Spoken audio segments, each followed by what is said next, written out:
दांत होई बाट की मही सेन हथि अति चौपट करी तव गाँव तव जूबो तीन समेत सठ जनक सुत ही के आओ। तुझे जमीन पर पटक कर तेरी सेना का सहा करो, तेरे गाँव को चौपट नष्ट भ्रष्ट करके, अरे मूर्ख तेरी युवती स्ना सहित जानकी जी को ले जाऊं।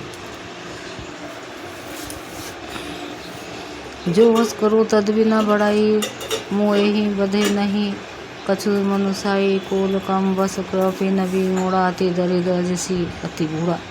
यदि ऐसा करूँ तो भी इसमें कोई बड़ाई नहीं है, मरे हुए को मारने में कुछ भी पुरुषत्व बहुत दूरी नहीं है। वाम मर्गी कामी कंजूस अत्यंत मूढ़, अति दरिद्र बदनाम बहुत बूढ़ा। सदा रोग बस संतत क्रोधी, विष्णु विमुख सुती संत विरोधी, तनु पोषक निंदक अघघानी, जीवत सम सौदार प्राणी। नित्य का रोग, निरंतर क्रोध युक्त रहने वाला, भगवान विष्णु से विमुख, वेद और संतों का विरोधी, अपना ही शरीर पोषण करने वाला, पराई निंदा करने वाला और पाप के खान महान पापी, ये 14 प्राणी जीते ही मुर्दे के समान है। अज बिचारी खल बंधु न तोई, अब जनी रिस उपजा वसी, मोहि सुनिक सकोप कह निश्चर नाथा, अधर दसन दसी मिजत हाथा। अरे दुष्ट, ऐसा विचार कर मैं तुझे नहीं मारता, अब तू मुझ में क्रोध ना पैदा कर, मुझे गुस्सा ना दिला। अंगद के वचन सुनकर राक्षस राज रावण दांतों से होंठ काट कर क्रोधित होकर हाथ मलता हुआ बोला, रे कपि अधम मरण अब चाहसी, छोटे बदन बात बड़ी कहसी, कटु जलपसी जड़ कपि बल जाके, बल प्रताप बुद्धि तेज न ताके। अरे बीच नीच बंदर, अब तू मरना ही चाहता, इसी से छोटे मुंह बड़ी बातें करता है। अरे मूर्ख बंदर, तू जिसके बल पर कड़वे वचन बक रहा है, उसमें बल प्रताप बुद्धि अथवा तेज कुछ भी नहीं है। दुआ अगुण अमान जानी तही, दिन पिता बनवास सो, दुख अरु जुबती विरह पुनि निसी दिन मम त्रास। उस गुणहीन और मानहीन समझकर ही तो पिता ने वनवास दे दिया उसे, एक तो वो उसका दुख, उस पर युवती स्त्री का विरह, और फिर रात दिन मेरा डर बना रहता है। जिनके बल कर गर्भ तो ही आई से, मनोजन एक खाए खाही निसाजर दिवस निसी, मूल समुझ तजी टेक। जिनके बल का तुझे गर्व, ऐसे अनेकों मनुष्य को तो राक्षस रात दिन खाया करते हैं। अरे मूढ़, जिद छोड़कर समझ विचार कर। जब ते ही किन्ने राम के निंदा, क्रोधवद अति भयु कपिंदा, हरि हर निंदा सुनी, जो काना होई पाप को घात समान। जब उसने श्री राम जी की निंदा की गई, तब तो कपि कृष्ण अंगद अत्यंत क्रोधित हुए, क्योंकि शास्त्र ऐसा कहते हैं कि जो अपने कानों से भगवान विष्णु और शिव की निंदा सुनता है, उसे गोवध के समान पाप होता है।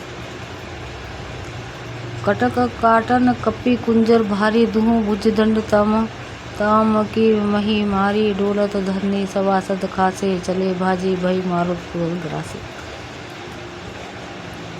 मानव से संगत बहुत जोर से कटकटाए शब्द किया, और उन्होंने तमक कर जोर से अपने दोनों भुजदंडों को पृथ्वी पर दे मारा। पृथ्वी हिलने लगी, जिससे बैठे हुए सभासद गिर पड़े और भय रूपी भवन भूत से ग्रस्त होकर भाग चले। गिरत संभारी उठता स्कंदर, भूतल परे मुकुट अति सुंदर, कछु तही ले निज सिर ने संवारे, कछु अंगद प्रभु पास पवारे। रावण गिरते गिरते संभल कर उठा, उसके अत्यंत सुंदर मुकुट पृथ्वी पर गिर पड़े। कुछ तो उसने उठाकर अपने सिरों पर सुधार कर रख लिए, और कुछ अंगद ने उठाकर प्रभु श्री रामचंद्र जी के पास भेज दिए। आवत मुकुट देखी कभी भागे दिन ही, लोग परम विधि लागे, कि रावण करी कोप चलाए, पुलिस चारी आवत अति धाय। मुकुटों का तो देख कर वानर भागे, सोचने लगे, विधाता क्या दिन में ही उल्कापात होने लगा, तारे टूटकर गिरने लगे, अथवा क्या रावण ने क्रोध करके 4 वज्र चलाए, जो बड़े धाये के साथ वेग से आ रहे हैं। कहो प्रभु हंसी जनि हृदय, डेराहु लूकना असनी, केतु नहीं राहु, एक किरीट 10 कंधर केरे, आवत बलि बाली तनयन के प्रेरे। प्रभु ने उनसे हंसकर कहा, मन में डरो नहीं, ये ना उल्का है, न वज्र और न केतु है, राहु ये। अरे भाई, ये तो रावण के मुकुट है, जो बाली पुत्र अंगद के फेंके हुए आ रहे हैं। दुआ तरकी पवन सुत कर गए, आनी धरे प्रभु पास, कौतुक देखे भालू कपे दिनकर सरिस प्रकाश। पवन पुत्र श्री हनुमान जी ने उछलकर उनको हाथ में पकड़ लिया और लाकर प्रभु के पास रख दिए। रीछ और वानर तमाशा देखने लगे। उनका प्रकाश सूर्य के समान था। वहाँ सकोपी दशानन सब सन कहत रिसाई, धरु कपई धरी मारू सुनी अंगत मुस्काई। वहाँ सभा में क्रोधित रावण सबसे क्रोधित होकर कहने लगा कि बंदर को पकड़ लो और पकड़कर मार डालो। अंगत यह सुनकर मुस्कराने लगे। यही भी बती बेगी सुबट सब धाऊ खाहू भालू कपी, जहाँ तहाँ जहाँ जहाँ पाहू मरकट हीन करहूँ मही जाई, जियत धरू तापस दो भाई। और रावण फिर बोला, ऐसे मारकर सब योद्धा तुरंत दौड़ो, जहाँ कहीं रीछ वानरों को पाओ वहीं खा डालो, पृथ्वी को बंदरों से रहित कर दो और जाकर दोनों तपस्वी भाई राम और लक्ष्मण को जीते जी पकड़ लो।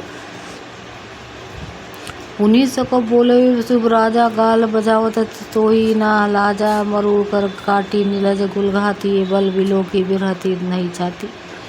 रावण के एक भरे वचन सुनकर तब युवराज अंगद क्रुद्ध होकर बोले, तुझे गाल बजाते लाज नहीं आती? अरे निर्लज, अरे कुलनाशक, गला काट कर आत्महत्या करके मर जा। मेरा बल देखकर भी क्या तेरी छाती नहीं फटती? रेत्रिय चोर कुमराग गामी, खल मल राशि मद मंदमती, कामी संन्यात पात जलपासी, दुर्बाधा भयसी, काल बस खल ज्यादा।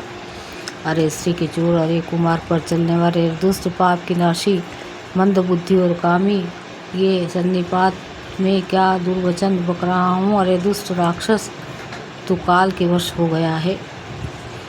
या को फलू पावो ही को आगे, बानर भालू चपेटा तन्नी लागे, राम मनुज बोलत सिपानी, गिरही ना तो रसनाभिमानी। इसका फल तो आगे वानर और भालू के चपेटे लगने पर पावेगा। राम मनुष्य है ऐसा वचन बोलते ही अरे अभिमानी, तेरी जीभें नहीं गिर पड़ती। गिरहा ही रसना संशय नाही, सिर ने समेत सबर समर महिमाई। इसमें संदेह नहीं है कि तेरी जीभें अकेले नहीं वरम सिरों के साथ रणभूमि में गिरेगी। सोटा सो नर क्यों 10 कंध बाली, बद्यो जही एक सर, विसो लोचन अंध धिक तऊ जन्म पूजाती जड़। ये 10 कंध जिसने एक ही बाण से बाली को मार डाला, वह मनुष्य कैसे हैं? अरे कुजाती, अरे जड़, 20 आंखें होने पर भी तू अंधा है, तेरे जन्म को धिक्कार। तो सोनीत की प्यास तुषित राम साय की निकर तजु, तो ही ते ही त्रास कटु जलपक निशिचर अधम। श्री रामचंद्र जी के बाण समूह तेरे रक्त की प्यास से प्यासे हैं, वे प्यासे ही रह जाएंगे इस डर से। अरे कड़वी बकवाद करने वाले नीच राक्षस, मैं तुझे छोड़ता हूँ। मैं तऊ दसन तोरी बे लायक आयुषि, मोहिना दिन रघुनायक असी, रिस होती दसों मुख तोरे, लंका गई समुद्र महाघोर। मैं तेरे दांत तोड़ने में समर्थ हूँ, पर क्या करूँ? श्री रघुनाथ जी ने मुझे आज्ञा नहीं दी है। ऐसा क्रोध आता है कि तेरे 10 मुँह तोड़ डालूं और तेरी लंका को पकड़कर समुद्र में डुबा दूं। गुलरी फल समान तब लंका बसो, मध्य तुम जंतु आशंका में, बानर फल खात न बारा, आयुषु दिन न राम उदारा। तेरी लंका गुलर के फल के समान है, तुम सब कीड़े उसके भीतर अज्ञान वर्ष निडर होकर बस रहे हो। मैं बंदर हूँ, मुझे एक फल को खाते क्या देर थी, पर उदार कृपालु श्री रामचंद्र जी ने वैसी आज्ञा नहीं दी। जुगुती सुनत रावण मुस्काई, मूड़ सिकही कहा बहुत झुटाई, बाले ना कबो गाल समारा, मिली तपस्विनी ते भय सी लबारा। अंगद की युक्ति सुनकर रावण मुस्कुराया और बोला, अरे मूर्ख, बहुत झूठ बोलना तूने कहाँ सीखा? बाली ने तो कभी ऐसा गाल ही नहीं मारा।